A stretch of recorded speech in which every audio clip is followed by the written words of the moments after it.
de près. Donc, on va faire une petite lecture au chapitre 14 du livre d'Exode.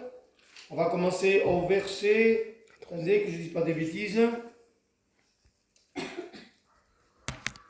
au verset 7. Voilà.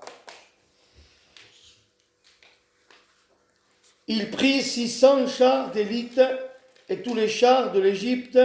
Il y avait surtout des combattants. L'Éternel endurcit le cœur de Pharaon, roi d'Égypte, et Pharaon poursuivit les enfants d'Israël. On est en train de voir maintenant qu'il y a plein de chars, plein d'hommes expérimentés dans ce qui est l'armée, et ils poursuivent maintenant le peuple de Dieu. Les enfants d'Israël étaient sortis, la main levée, les Égyptiens les poursuivirent, et tous les chevaux, les chars de Pharaon, ses cavaliers et son armée les atteignèrent, campés près de la mer, vers Piraoth, vis-à-vis de Baal-Séphon. C'est des noms compliqués, mais c'est biblique. Amen. Et là, on va rentrer maintenant un peu dans le vif du sujet, dans la lecture. Je ne fais pas souvent des longues lectures, mais là, on en a un petit peu besoin. Pharaon approchait, les enfants d'Israël levèrent les yeux, et voici, les Égyptiens étaient en marche derrière eux, et les enfants d'Israël eurent une grande frayeur. Et que ils crièrent à l'Éternel, et ils dirent à Moïse, n'y avait-il pas des sépulcres en Égypte, sans qu'ils aient besoin de nous mener mourir au désert? Que nous as-tu fait en nous faisant sortir de l'Égypte, comme s'ils étaient bien en Égypte? N'est-ce pas là ce que nous te disions en Égypte? Laissez-nous servir les Égyptiens, car nous aimons mieux servir les Égyptiens que de mourir dans le désert. Jésus. E depois vai trincar à la suite, os argumentos um pouco já. Moïse répondit, l'homme de Deus sempre tem soluções. Amen. Amen. Je bénis les hommes de solution. Alléluia. Parce qu'il y a des hommes qui ne sont pas des hommes de solution. Seigneur. C'est des hommes à problème. Mais il y a aussi, au milieu de tout ça, des hommes de solution. Et des sœurs aussi de solution. Oui. Vous avez oublié. Moïse répondit au peuple, ne craignez rien. Alléluia. Mais pourtant, il y avait l'armée qui était là. Restez en place. C'est-à-dire, ne faites pas rien par vous-même.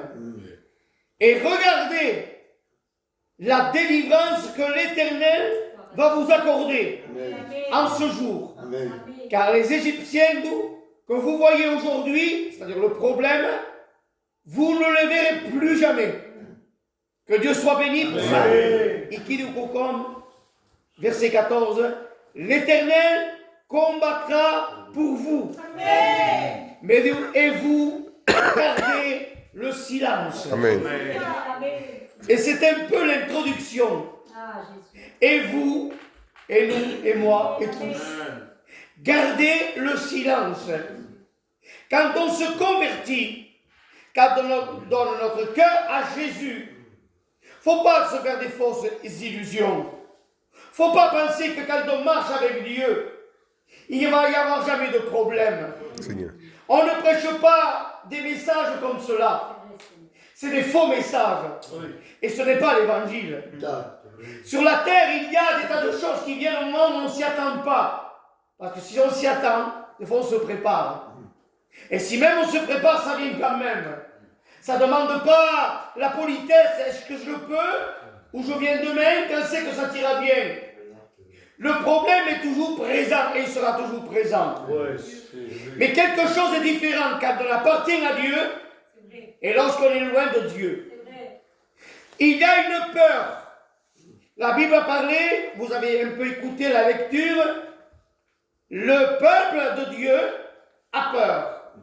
Mais moi je trouve que c'est logique qu'ils aient peur. Parce que le côté humain est là. Il y a deux choses en nous, le côté de Dieu, de ce que nous avons reçu le Saint-Esprit, mais il y a une part qui nous appartient, qui est là aussi, et qui fait que le problème nous atteint et la peur s'installe. Et des fois, la peur, lorsqu'elle s'installe, soit ça peut devenir positif, mais des fois ça devient un peu des fois négatif. Qui veut dire quoi? Dans le sens que on dirait qu'on est amnésique, on ne se souvient plus de ce Dieu puissant que nous avons. C'est vrai. Amen. Parce que nous regardons le problème, donc on ne regarde plus Jésus. C'est pas qu'on ne veut pas le regarder, mais on est envahi par la peur. C'est vrai, Dieu. Les mauvaises nouvelles, Pardon. la maladie, les deuils, les soucis. Des fois, c'est au sein de la famille. Ça porte des préjudices. Et puis l'ennemi, c'est le plus grand chineur qu'il existe dans du monde. Les gitans vont vendre des fois sans marchandises. C'est des bons chineurs. Et des bons voleurs aussi. Mais ce que l'ennemi fait, lorsqu'il voit qu'on lui ouvre une porte, eh bien, il n'attend pas simplement que tu l'invites, mais il s'invite tout seul. C'est vrai. Parce qu'il sait qu'il n'est pas le bienvenu en réalité. Mais il vient quand même parce que pour lui c'est une opportunité. Parce qu'il connaît le côté faible que nous avons. Et il arrive souvent à nous courber. Et je comprends que l'armée avait peur. Parce qu'il y avait des grands combattants et même des élites. Il a pris toute l'artillerie, toute la cavalerie, il y avait des chars, il y avait des chevaux. Et là, le peuple n'était pas prêt à tout cela. Et ils arrivent devant la mer Rouge. Donc, il y avait toute cette armée derrière eux qui les poursuivait. Et la mer Rouge qui était devant et eux au milieu. Donc, quand on regarde un petit peu, on ne va pas dire, ils n'auraient pas dû avoir cette peur. Mais je peux vous dire que lorsque nous sommes atteints, on est plus apte à en parler que d'autres. Seigneur. Nous sommes dans la situation, bien des fois, où notre barque est ballottée. Et bien des fois, pendant un temps, on a oublié les choses de Dieu. On s'est écarté des choses de Dieu. On ne l'a pas fait exprès, mais graduellement. Millimètre par millimètre, c'est rien un millimètre, mais quand on compte, ça fait des mètres, Jésus. même des kilomètres. Donc on s'éloigne, on s'éloigne, on s'éloigne. Quand on s'éloigne de beaucoup de choses, pas simplement que de Dieu, mais de notre vie avec Dieu. Seigneur. Notre vie de prière est mise de côté. On ne peut plus se tenir dans la prière si on s'éloigne de Dieu. On ne peut plus se maintenir dans la foi, on n'écoute plus le message. Parce que ce n'est pas un miracle qui te donne la foi dans la réalité. La Bible ne dit pas que c'est un miracle. La Bible dit que c'est selon ce qu'on écoute. Et c'est la parole de Dieu. Je ne dis pas qu'un miracle ne te pourrait pas t'amener à Dieu. Mais pour maintenir ta foi, il ne te faut pas vivre sur un miracle. Il te faut vivre sur la parole de Dieu. Amen. Et là, Pharaon, c'est le type que nous connaissons. Vous connaissez beaucoup la Bible, je le sais, il n'y a pas de souci. Pharaon, c'est le type image du diable. Et le diable travaille avec ses démons. Ce que faisait à ce moment-là Pharaon avec toute son armée. Et bien des fois, quand on est là, on ne sait plus s'il faut avancer et on ne sait plus s'il faut reculer. Mais Dieu permet des situations dans nos vies. Même quand on dit, mais pourquoi et pourquoi? Le frère a parlé d'obéissance. Alléluia. J'ai vu un genre de prospectus sur Facebook qui disait, l'homme s'adressait à Dieu en disant, Seigneur, tu ne m'écoutes pas. Et ça faisait comprendre que Dieu disait, mais toi non plus, tu ne m'écoutes pas. Et là, ça a été pour moi une moralité. Parce qu'on veut être écouté de Dieu. Je ne vous demande même pas qui c'est qui veut être écouté de Dieu. Vous avez levé les mains, vous avez levé tous. Amen. On veut être écouté de Dieu. Mais Dieu aussi de son côté voudrait que son peuple aussi l'écoute. Et quand on parle d'écoute, on parle d'obéissance. Parce que c'est vrai que le peuple d'Israël avait tendance, et même souvent, à s'écarter de Dieu. À l'absence de Moïse, 40 jours dans le Sinaï, Lorsqu'il monte, n'est-ce pas, sur la montagne, Alléluia. 40 jours, c'est pas 400 ans d'un coup, c'est 40 jours. Il descend, le peuple est en effervescence. Le peuple est en train de rentrer dans l'idolâtrie. Le peuple a complètement oublié qu'ils sont sortis de l'Égypte de la main de l'Éternel. Parce que ce peuple d'Égyptiens était un peuple puissant. C'était la puissance la plus grande qu'il y avait à cette époque-là. Donc personne ne pouvait arracher les Hébreux de la main de Pharaon. Et Moïse n'est pas allé avec des épées, des boucliers, des lances et une armée. Lui simplement avec un simple bâton. Mais il avait beaucoup plus qu'une armée. Il avait beaucoup plus que des épées. Il avait l'épée de toutes les épées. Amen. Il avait la parole de Dieu. Et l'homme a fléchi parce que tous les genoux les plus durs, les plus endurcis, fléchissent devant Dieu. Alors ils sont là. Mais ce qui me plaît dans Moïse, ils ont texte, camarades de force. L'Éternel combattra pour vous. Amen. Alléluia. Il dit où? Ne craignez rien. Ne craignez rien, restez en place. Et regardez, il dit, ne vous débrouillez pas par vous-même. Ne cherchez pas des systèmes.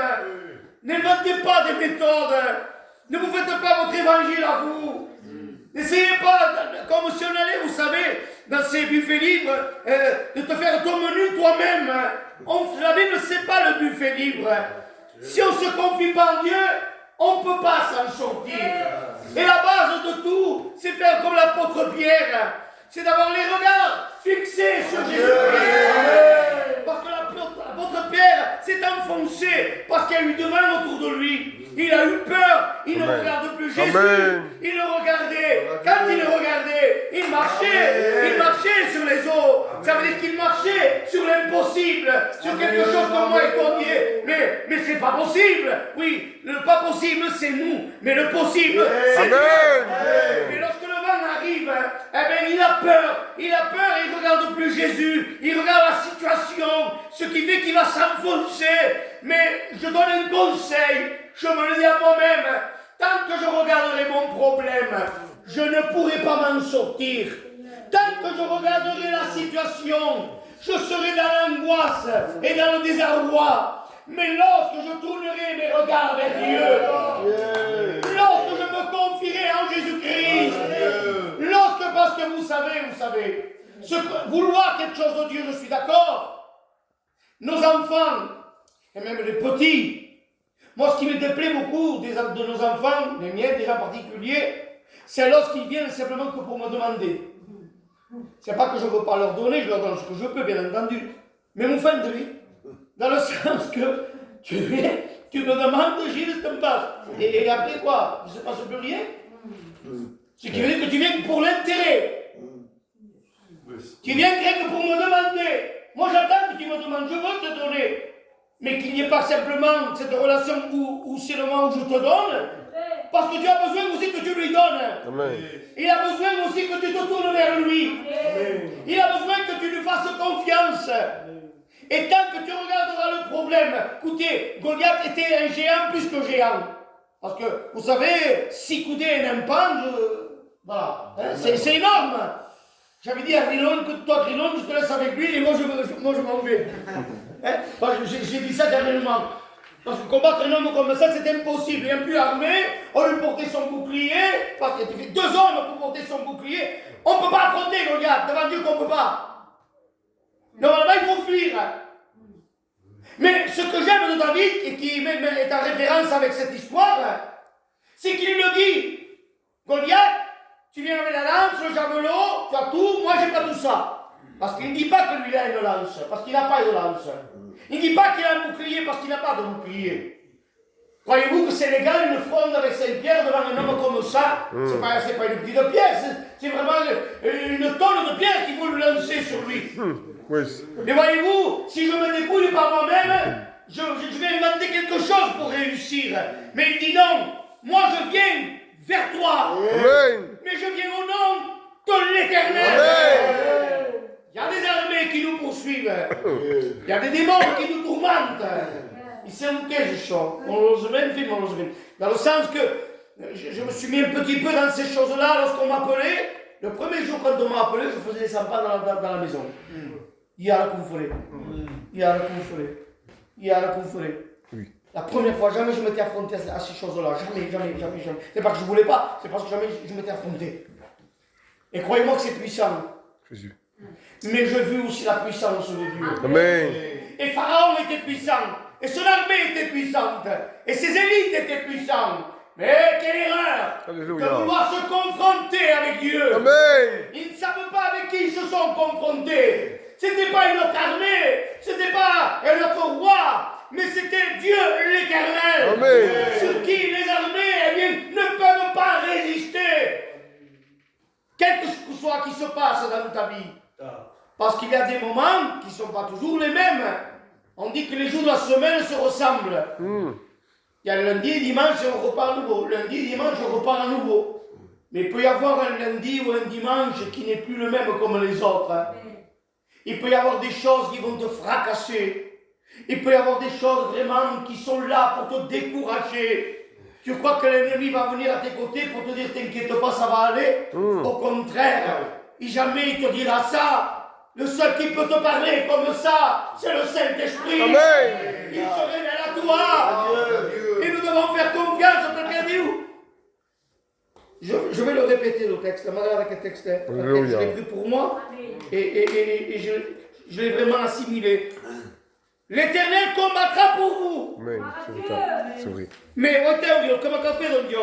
Eh bien, vous, gardez silence. Mais Seigneur, comment on dit chaud? Amen. Ça veut dire quoi, garder silence? C'est simple, les frères. Derrière le mot silence, il y a aussi le mot confiance. Alléluia. Devant la tempête, on a peur. Et les disciples avaient peur. Je touche un peu partout, mais c'est toujours dans la même conduite. C'est un peu. Ça va faire la barque. Ils avaient peur. Parce qu'ils se sont dit, ça y est, là, maintenant, c'est le jour où on va tous faire naufrage, et peut-être on va se noyer. Ils prennent la barque. Si on fait parler la barque, je sais que ça ne parle pas une barque, mais dans l'imagination, si on la ferait parler, elle pourrait me dire, quand il faisait bon, qu'il n'y avait pas de vent, tu pouvais compter sur moi. Mais maintenant que le vent s'est levé, que la tempête est là, je m'excuse, je suis toujours la barque, mais la barque que je ne peux rien faire pour vous. Et le monde, quand on s'y accroche, on croit que ça va tenir. Mais il y a des moments où le monde, il ne peut rien faire. Il ne peut pas nous soutenir. Il ne peut pas nous relever. Mais heureusement que dans la barque, il y avait une personne. Il y avait une personne. Parce qu'on dit que le chiffre 13 porte malheur. Ce jour-là, le chiffre 13 n'a pas porté malheur. Parce que le Christ, il dormait à la barque. Mais ils ont fait quelque chose. Ils ne se sont pas débrouillés par eux-mêmes. Ils n'ont pas dit, nous on est des marins, des personnes expérimentées. On va s'en sortir. Non! Ils vont vers le Christ et ils le réveillent. Alléluia. Alléluia. Spirituellement, le Christ peut s'endormir dans nos vies. Et c'est pour ça qu'il ne se passe rien. Parce que nous ne faisons pas appel à lui. Il dort. Mais nous voulons ce soir. Nous voulons aller le réveiller. Seigneur, réveille-toi. C'est pas, en quelque sorte, c'est pas lui qui se réveille, c'est toi qui te réveilles. Amen. C'est vrai. C'est vrai. Laissez Jésus s'endormir, on dit que je n'ai plus de relations avec lui. Voilà comme on dit. Laissez Jésus s'endormir, c'est que mon contact avec lui a été saturé. J'ai les modules pour avoir l'échelle, mais c'est pas branché. C'est pas branché.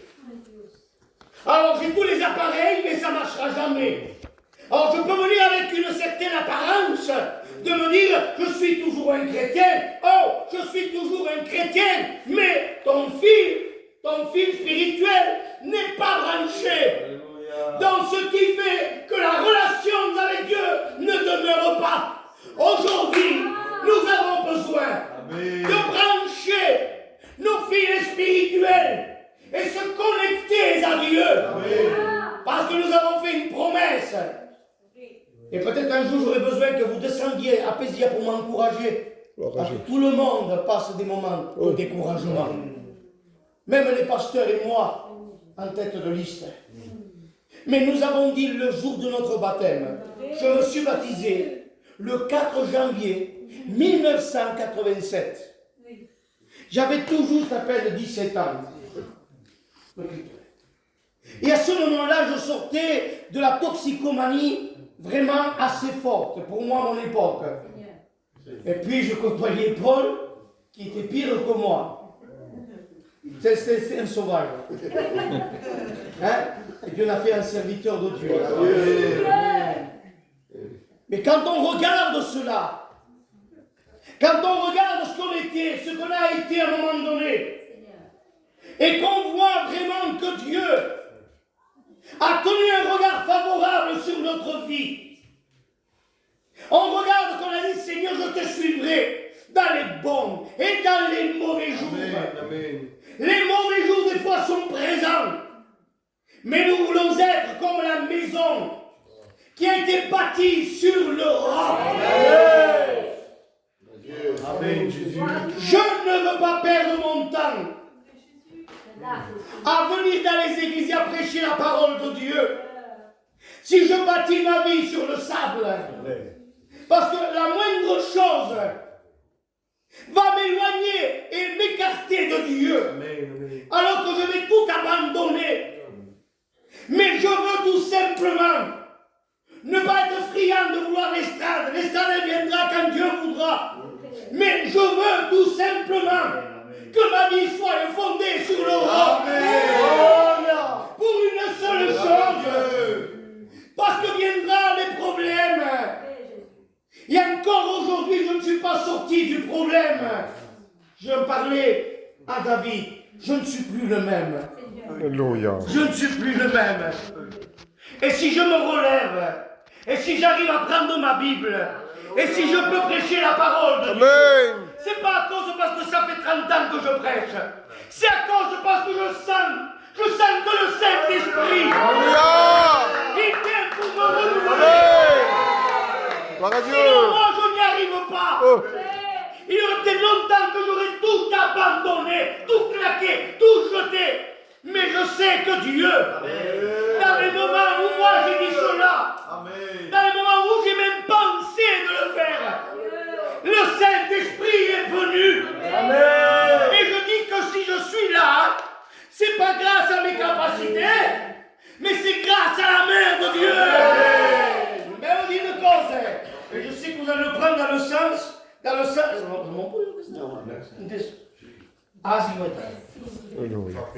je vais vous dire une chose.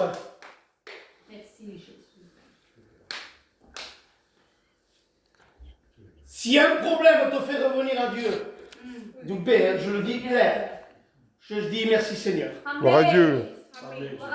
Pas parce que le problème est rentré dans la maison, pas ça, pas ça. Non, ça jamais de la vie. C'est le Gitanus, il peut se postos. Mais je bénis le nom de Dieu. Amen. Parce que des fois, on ne se souvient plus de lui. Mais lui se souvient de nous. Lorsqu'on est loin, on croit que lui, c'est plus un chrétien, donc c'est plus une brebis, donc c'est plus un enfant de Dieu. On demande à Dieu, il ne dit pas la même chose. C'est toujours une brebis, mais une brebis égarée. Et que bien des fois, elle doit tomber dans un précipice. À seule fin que vient le berger après. Et il prend sa houlette. Et la houlette, c'est un genre de bâton comme ça qui faisait un genre de forme comme ça, vous savez. Je ne sais pas comment on appelle ça. Non, c'est pas tout à fait crochet, mais un genre, bon, on va dire comme du porte, c'est plus simple, hein, c'est plus comme on dit lui. Il le faut. Hein?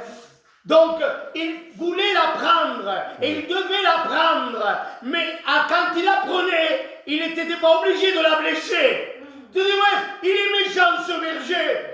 Normalement, il n'aurait pas dû la blécher, puisqu'il est le berger. Il la prend et voilà. Mais bien des fois, Dieu, il vient pour nous blécher, afin de nous ramener, mais ne nous laisse pas marcher tout seul.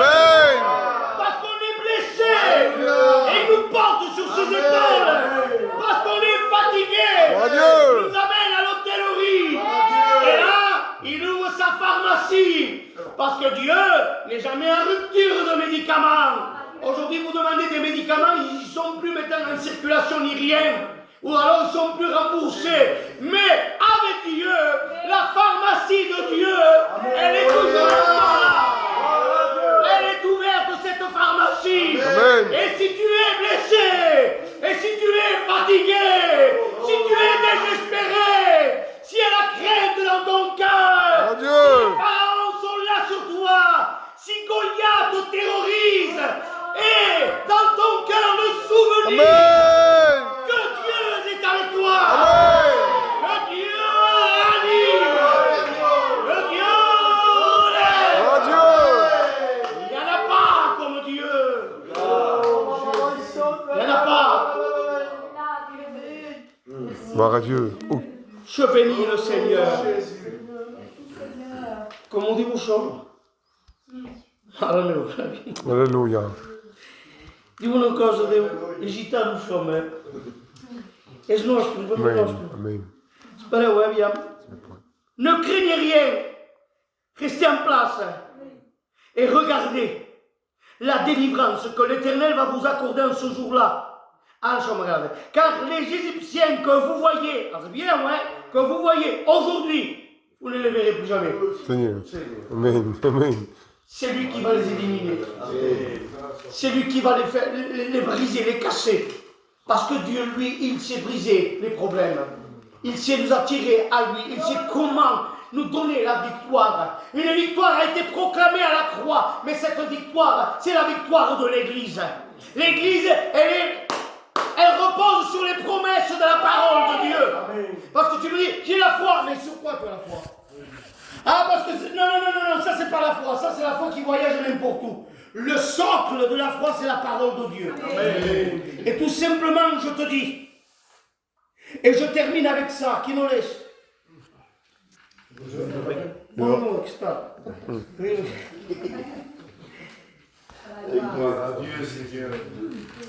c'est un message que je n'ai même pas fait moi. Il m'est venu comme ça, j'ai rien noté. Si ces notes sont anciennes depuis. C'est Dieu.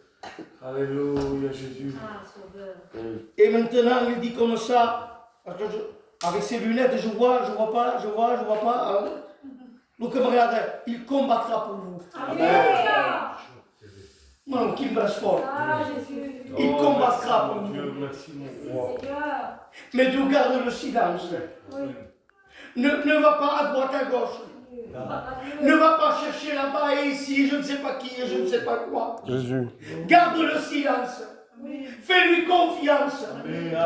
Regarde la parole de Dieu. Elle est la bouche de Dieu lorsqu'elle te parle. Et Dieu te dit maintenant, je suis le Dieu que tu as réveillé. Comme les apôtres ont réveillé le Christ qui était endormi. Maintenant, ça y est. Le Christ ne dort plus, Toto. Il ne dort plus, le Christ. Il est réveillé. Il se manifeste dans nos vies. Il se révèle dans nos vies. Ça serait trop bien s'il n'y aurait jamais de problème. On ne saurait même pas si on aime Dieu. Parce que quand tout va bien, c'est tellement facile d'aller dans les églises et de dire Amen et de prêcher la parole de Dieu. Voyez-vous, mais lorsque les problèmes sont là, lorsque l'ennemi vous attaque, lorsque vous avez des conflits et des tas de choses, vous êtes là, vous n'avez pas de force, même l'assemblée. D'abord, si bon, il n'aime pas amis. Les frères se sont réunis pour prier un peu. J'ai mal à la tête, frère. Demain, si tu veux, je viendrai. On n'a plus la force. Jésus. Mais il y en a un qui vient tout doucement. Calme. Il ne te juge pas. Il ne te dit pas toi, hein, chrétien, tu ne pries pas, tu ne fais plus ceci et cela. Mais ça, c'est le langage de l'ennemi de nos âmes.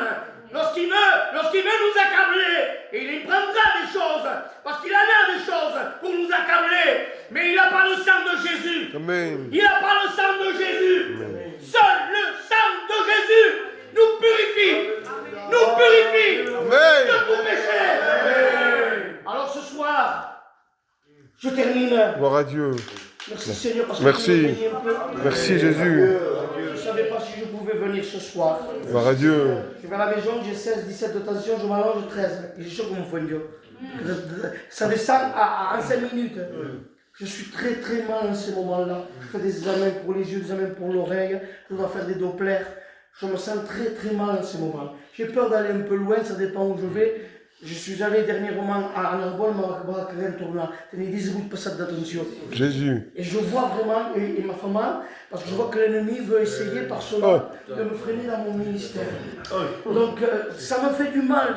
Devant Dieu, ça me brise mon cœur. Je dis Seigneur, moi je veux continuer à te servir. Amen. Je ne veux pas faire la course avec personne. Je ne veux pas montrer que je prêche mieux. Que je... Non, non, non, faut dire ça. Mais le peu que tu m'as donné, le peu, je veux te servir. Je veux continuer. Il peut y avoir Pharaon qui me dit arrête maintenant, ça suffit. Mais Dieu est plus fort que Pharaon. Pharaon est une mouche, un moustique à côté de Dieu. Il n'est rien. Dieu a créé le ciel. Dieu a créé la terre. Dieu est la puissance elle-même. Que Dieu soit béni. Que Dieu soit béni. Merveilleux Jésus. Garde le silence. L'épreuve, des fois, nous approche davantage de Jésus. Dieu. Il y a des choses que je ne peux pas raconter aujourd'hui. J'aimerais les raconter, mais je ne peux pas les raconter. Non. Pendant 15 jours, j'attendais quelque chose. Jésus. Et chaque jour, à 6h30, 7h, je me plaçais devant Dieu. Je me mettais à genoux. Je mettais un coussin par terre parce que je ne peux pas me mettre à genoux, j'ai mal aux genoux. Et je priais le Seigneur. Ah oui. Je dis Seigneur, s'il te plaît, fais quelque chose. Le jour que j'ai reçu le coup de téléphone le dernier, j'ai dit, Yann, qu'est-ce qu'on va me dire? Qu'est-ce qu'on va me dire?